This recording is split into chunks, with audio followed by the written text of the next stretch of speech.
வணக்கம். TSGS private limited companies discussion, psychology department discussion, all department conference meeting, kingdom countries discussion, world leaders discussion, question answers discussion. Okay, information. ஒரு ராஜாவாக நான் சொல்கிறது தெளிவாக நிதானமாக பொறுமையாக கேட்டுக்குங்க. உளவியல் ரீதியான விஷயத்தை உளவியல் ரீதியாக அணுகும்போது மட்டும்தான் தீர்வு அப்படின்றது கிடைக்கும். ஓகே, அந்த வகையில் வாழும் நிலையில் மனிதர்களை பொறுத்த வரைக்கும் ஒரு ரோல் மாடல் அப்படின்றது யாரையாவது ஒருத்தர் நம்ம தேர்ந்தெடுப்போம். அவர் மாதிரி வரணும், அவர் மாதிரி சம்பாதிக்கணும், அவர் மாதிரி வீடு கட்டணும், அவர் மாதிரி கார் வாங்கணும், அவர் மாதிரி லைஃப்பில் செட்டில் ஆகணும். யாரோ ஒருத்தர் யாரோ ஒரு நபரை தேர்ந்தெடுப்பாங்க. ஆனால் என்ன நிகழ்வு அப்படின்னா, அந்த ரோல் மாடலாக யாரை நீங்கள் தேர்ந்தெடுக்கிறீங்களோ அந்த நபர் ஒரு நிலைக்கு மேலே அவங்க உங்களுடைய போட்டியாளராக மாறுவாங்க. அதுக்கப்புறம் பொறாமப்படுற மாதிரி உணர்வு வரும். அதுக்கப்புறம் உங்களோட விரோதியாக அவங்களே மாறிடுவாங்க உளவியல் ரீதியாக. ஓகே, அப்போது மனித நிலையை பொறுத்த வரைக்கும் மனித சார்ந்த நபரை ரோல் மாடலாக எடுத்துக்கவே கூடாது. ஓகே, என்னுடைய அட்லஸ் நெட்வொர்க் கூட பார்த்திங்கன்னா உளவியல் ரீதியான ஒரு ரோல் மாடல் யார் அப்படின்னா ஹெர்குலிஸ். ஓகே, நான் ஸ்கூல் டேஸில் சிந்துபாத் கதையெல்லாம் படிப்பேன். ரொம்ப ஒரு பிரமிப்பாக இருக்கும். நீங்கள் இந்த மகாபாரத கதைகள்லாம் படிச்சிங்க அப்படின்னா மனித நிலைக்கு அப்பாற்பட்ட நிறையா விஷயம் நிகழ்ந்திருக்கு. ஓகே, அதனால் ரோல் மாடல் அப்படின்ற ஒரு கேட்டகரியில் மனித நிலையை ரோல் மாடல் எடுத்துக்காதீங்க. ஓகே, இப்போ நானே கூட பார்த்திங்கன்னா பக்தி நிலையெல்லாம் ரொம்ப உச்சமாக பண்புலையும் பண்பாக திகழ்ந்த ஹனுமான், இந்த மாதிரி நிறைய நபர் இருக்காங்க. அவங்கள தான் என்னோடய ரோல் மாடலாக எடுத்துக்கிறேனே தவிர மற்ற நபர்களெல்லாம் நான் ரோல் மாடலாக எடுத்துக்கிறதே கிடையாது. ஏன் அப்படின்னா, ஒரு நிலைக்கு மேலே நீங்கள் யார் ரோல் மாடல்னு நினைக்கிறீங்களோ அவங்க உங்களுக்கு தகுந்த மாதிரியான ரோல் மாடலாக மாறாமல் வேறு ஏதோ வகையில் மாறுறதுனால அவங்களும் முழுமை பெற மாட்டாங்க, நீங்களும் முழுமை பெற மாட்டீங்க. ஓகே, அதனால் என்னையை கூட யாரும் ரோல் மாடலாக எடுத்துக்காதீங்க. இந்த இயேசு கிறிஸ்து, அதுக்கப்புறம் இந்த இஸ்லாமில் சொல்லப்பட்ட நபர்கள், இந்த இந்து மதத்தில் சொல்லப்பட்ட சேவாதார்கள் எல்லாத்தையுமே நீங்கள் ரோல் மாடலாக எடுத்துக்கலாம். ஏன் அப்படின்னா இவங்களாம் மனித நிலையை விட ஒரு படி மேலே ஆத்மாவுக்கு தேவைப்படுது. ஓகே, அப்போ ரோல் மாடலே இல்லாத ஒரு நிலைக்கு ஆத்மாவானது முன்னேறணும் அப்படின்னா அதெல்லாம் அட்வான்ஸ் லெவல். ஓகே, தற்சமயம் ஒரு படிநிலைக்கு சேவாதாரர்களை கூட ரோல் மாடலாக எடுத்துக்கலாம். அதுக்காக தான் கோவில் கட்டினாங்க. இந்த சேவாதார் உள்ளவங்க எல்லாமே கடவுளாக வணங்கினாங்க. அது தகுந்த மாதிரி நிறைய நல்ல விஷயமும் நடந்தது. ஓகே, அதனால் இந்து மதத்தில் இந்த கோவில் பூஜை புனஸ்காரம் இந்த வழிபாடு இதெல்லாமே ஒரு வகையில் நல்லது தான். ஏன் அப்படின்னா ஒரு மனிதன் இன்னொரு மனிதனை துதிக்கிறதுக்கு ஒரு படி மேலே உள்ள ஒரு சேவாதார நிலையை வணங்கிறதுனால நிறைய நன்மையும் கிடைக்கும். ஓகே, நானே கூட சேவாதார நிலையை வணங்குறேன். ஏன்னா அவங்களோட இயல்பு அப்படி, அவங்க பண்பு அப்படி, அவங்களோட படைப்பே அப்படி. ஓகே, அதனால் நம்ம பயணிக்கிற பாதைக்கு அவங்க நமக்கு ஒரு உறுதுணையாக இருப்பாங்க. ஓகே, அதனால் இறுதியான தகவல் என்ன அப்படின்னா, ரோல் மாடல் அப்படின்ற விஷயத்தில் யாரை தேர்ந்தெடுக்கிறோம் அப்படின்றது மிகவும் அவசியம். முடிஞ்ச வரைக்கும் சேவாதாரை தேர்ந்தெடுங்க. இல்லை அப்படின்னா இந்த மாதிரி பைபிள்லேயே நிறையா விஷயம் சொல்லப்பட்டிருக்கு, அதன்படி நீங்கள் பயணிக்கலாம். ஓகே, என்ன ரோல் மாடலாக எடுத்துக்காதீங்க. நானும் யாரையுமே ரோல் மாடலாக எடுத்துக்க போகிறது கிடையாது. ஓகே, சரி, அடுத்த தகவல் கம்பெனி டிஸ்கஷன். கம்பெனியை பொறுத்த வரைக்கும் என்ன தகவல் அப்படின்னா, முதலாவது JM Dev groups private limited கம்பெனிஸில் நிறையா கம்பெனி இருக்குது. ஓகே, இந்த கம்பெனி எல்லாமே ஒரு நாளைக்கு 1 hour ஒர்க் பண்ணாலே போதும். ஓகே, அதிகபட்சம் சொல்கிறேன் நான். இது எப்படி நான் இன்னும் உங்களுக்கு புரிகிற மாதிரி சொல்லணும் அப்படின்னா, இப்போ ஒரு கன்ஸ்ட்ரக்ஷன் ஒர்க்கு, ஒரு இடத்துல ஒரு பாறை இருக்குது, அந்த பாறையை நகர்த்தணும் அப்படின்ற ஒரு வேலை இருக்குது.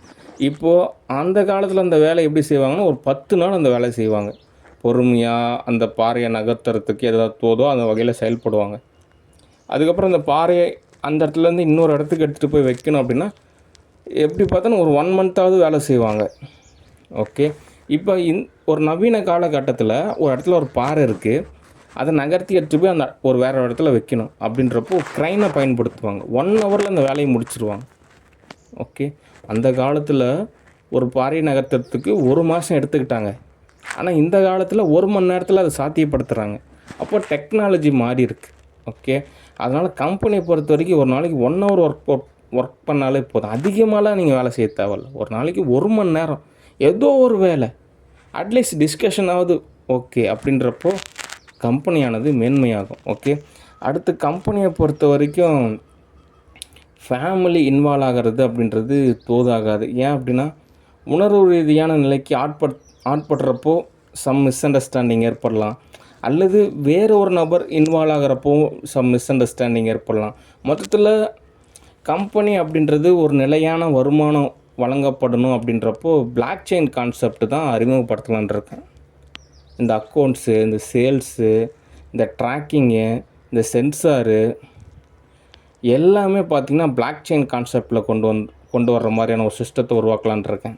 ஓகே, அப்போது இந்த கம்பெனியில் ஓரளவு லாபம் சம்பாரிச்சவங்களுக்கெல்லாம் எப்படி ப்ராஃபிட் கிடைக்கும் அப்படின்னா, இந்த கம்பெனிலே நீங்கள் நல்லா வேலை செஞ்சிட்ருக்குன்னு வச்சுங்க, உங்களுக்கு கம்பெனி சார்பாக நிறையா ஹாலிடேஸ் வழங்கப்படும், அது இல்லாமல் நிறைய போனஸ் வழங்கப்படும், அது இல்லாமல் நிறையா ஸ்கீம் இருக்குது. இந்த மாதிரி சில நலத்திட்டம்லாம் இருக்கும், அதெல்லாம் நீங்கள் பயன்படுத்திக்கலாம். மற்றபடி உங்களுக்கு நிறைய ஆப்பர்ச்சுனிட்டி கிடைக்கும், உங்களுக்கு நிறையா டைம் கிடைக்கும்.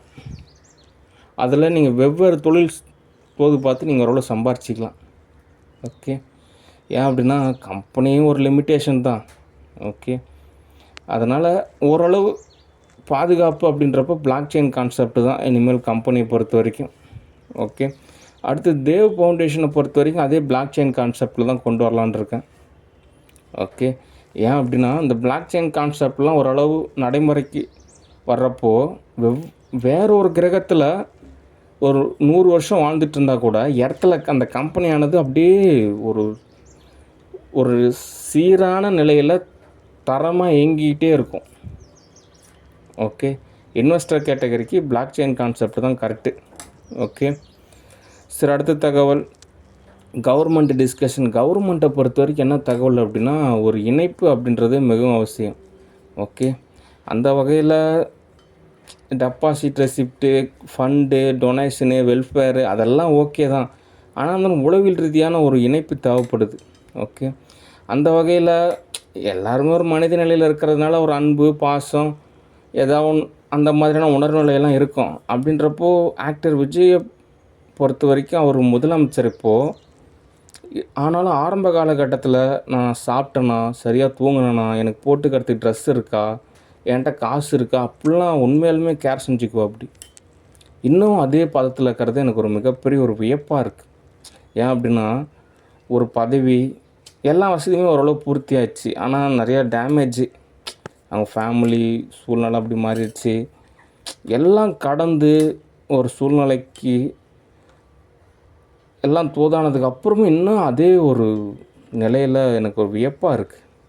இந்தளவுக்கு ஒரு அன்பு நிலை அப்படின்றது உண்மையாலுமே ஒரு ஆச்சரியமாக தான் இருக்குது. ஏன் அப்படின்னா, நம்மளே நேசிக்கிறதுக்கு ஒருத்தர் இருக்காங்களே அப்படின்றப்போ. ஓகே, சரி, அந்த வகையில் கவர்மெண்ட்டை பொறுத்த வரைக்கும் என்ன தகவல் அப்படின்னா, படிப்படியாக தான் தோதாகும். நிறையா ஏரிகளை சுத்தப்படுத்தணும், அங்கே இருக்கக்கூடிய மரங்கள்லாம் டெண்டர் விடணும். அப்போ தான் அந்த ஏரிகள்லாம் சுத்தமாகும். சுத்தமானதுக்கப்புறம் தண்ணி எடுத்து விடணும், அதுக்கப்புறம் நீர்ப்பாசன வசதி அதிகப்படுத்தணும். இந்த மாதிரி நிறையா வேலை இருக்குது, அதெல்லாம் படிப்படியாக தோது பார்க்கணும். அது சொந்தமான வெப்சீரிஸும் நம்ம புக் பண்ணலாம்.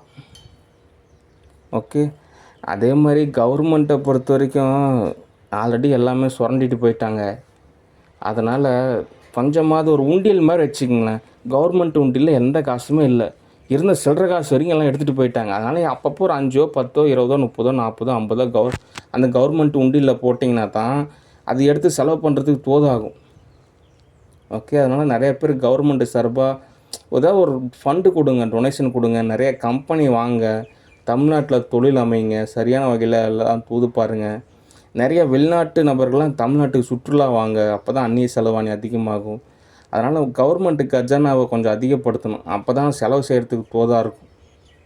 ஓகே, ஏன் அப்படின்னா விஜய் பொறுத்த வரைக்கும் அவர்கிட்ட ட்ரில்லியன் கணக்கில் கேஷ் இருக்குது, தான் சொந்த காசை எடுத்து செலவு பண்ணலாம் அப்படின்ற மாதிரி அவர் ஸ்டேட்டஸ் ஒரு கொஸ்டினாக இருக்குது. அதனால் கவர்மெண்ட்டு கேஷ் அப்படின்றது தான் இப்போ யதார்த்தமான நிலை. எல்லா நபர்களுக்குமே அதுதான் கான்செப்ட். அதனால் கவர்மெண்ட்டு கஜானாலும் கொஞ்சம் காசு சேர்த்தணும். அப்படின்றப்போ இந்த மாதிரி ஏதோ கவர்மெண்ட் நிலத்தில் நிறையா மரம்லாம் இருக்குது அப்படின்றப்போ அதெல்லாம் டெண்டர் விட்டிங்கன்னா அதில் ஓரளவு காசு கிடைக்கும். அதனால் கவர்மெண்ட்டை பயன்படுத்தி கவர்மெண்ட்டு காசு கொஞ்சம் சம்பாரித்து அதுக்கப்புறம் தான் ஒவ்வொன்றா தோது பார்க்கணும். அது எவ்வளோ ஒரு 10 ரூபா கிடச்சா கூட போதுங்க, அப்படின்னாவது கவர்மெண்ட்டில் கொஞ்சம் கொஞ்சமாக காசு சேர்த்தணும். ஓகே, ஏன்னா இது நாள் வரைக்கும் டாஸ்மார்க் அப்படின்ற ஒரு கான்செப்ட் இருந்துச்சு. இப்போ அதெல்லாம் தாண்டி அடுத்த நிலைக்கு போகலாம் அப்படின்றப்போ நம்ம படிப்படியாக தான் தோது பார்க்கணும். ஓகே, அதுக்கப்புறம் நிறைய நலத்திட்டங்கள்லாம் செயல்படுத்தலாம், பொறுமையாக தான் தோது பார்க்கணும். ஓகே.